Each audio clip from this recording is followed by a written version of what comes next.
بسم اللہ الرحمن الرحیم الحمدللہ والصلاة والسلام علی سیدنا رسول اللہ صلی اللہ علیہ وسلم۔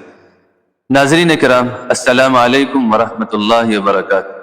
آج سنیچر کا دن ہے اور آپ کے سامنے ہم ایک کنفیوژن کلیئر کرنا چاہیں گے۔ کنفیوژن یہ ہے کہ دو حدیث ہمارے سامنے ہیں۔ ایک حدیث میں یہ بات ہے کہ قیامت کے دن تین طرح کے لوگ مشک کے ٹیلوں پر ہوں گے۔ ان میں ایک شخص وہ ہے کہ رجل اما قوما وهم به راضون، جو لوگوں کی امامت کرے، نماز پڑھائے اور لوگ اس سے خوش ہوں۔ اس کے بالمقابل دوسری حدیث ہے جس میں یہ بات ارشاد فرمائی گئی ہے کہ تین طرح کے لوگ ایسے ہیں جن کی نماز ان کے سر سے اوپر نہیں جاتی، یعنی قبولیت کی طرف آگے نہیں بڑھتی۔ ان میں ایک وہ شخص ہے جو لوگوں کو نماز پڑھائے، امامت کرے اور لوگ اسے ناپسند کرتے۔ سوال یہاں پر یہ ہے، اس پسند اور ناپسند کا معیار کیا ہے؟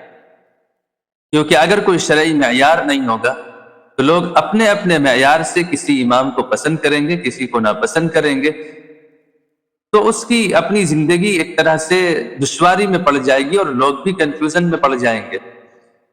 تو ہمیں یہ بات سمجھنی چاہیے کہ اس خوشی اور ناخوشی اور اس پسند اور ناپسند کا معیار وہ ہے جو شریعت نے متعین کیا ہے۔ یعنی ایک شخص امامت کرتا ہے اور شرعی طور پر اس کے اندر کوئی برائی نہیں پائی جاتی ہے تو لوگ اس سے خوش ہونے چاہیے۔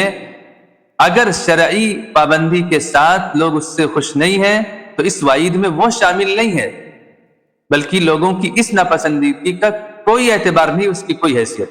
دوسری طرف اگر جو شخص امامت کر رہا ہے وہ شرعی اعتبار سے درست نہیں ہے، شریعت کا پابند نہیں ہے اور لوگ اسے بہت پسند کر رہے ہیں، بہت خوش ہیں، تو لوگوں کی اس پسند کا کوئی اعتبار نہیں ہوگا، بلکہ یہ وہ شخص مانا جائے گا کہ جو غیر شرعی اعتبار سے کام کر رہا ہے۔ حقیقت یہ ہے کہ لوگوں کی پسند شرعی اعتبار سے جڑی ہونی چاہیے، اور اگر لوگ ناپسند کرتے ہیں تو شرعی وجوہات کی بنیاد پر ہو کہ اس کے اخلاق اچھے نہیں، اس کا کردار اچھا نہیں، اس کی باتیں اچھی نہیں، اس کی زندگی اچھی نہیں، ان بنیادوں پر اگر لوگ امام کو ناپسند کرتے ہیں تو صحیح بات ہے، حدیث شریف کی اس وعید میں وہ شامل ہو جائے گا کہ اس کی نماز اس کے سر سے اوپر نہیں جائے گی۔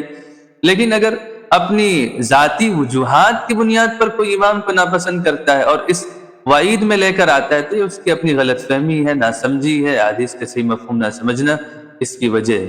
تو ہم ان باتوں کو سمجھیں۔ تو آج کی اس ویڈیو میں اسی کنفیوژن کو کلیئر کرنا تھا، اسے سمجھنے کی کوشش کیجیے۔ السلام علیکم۔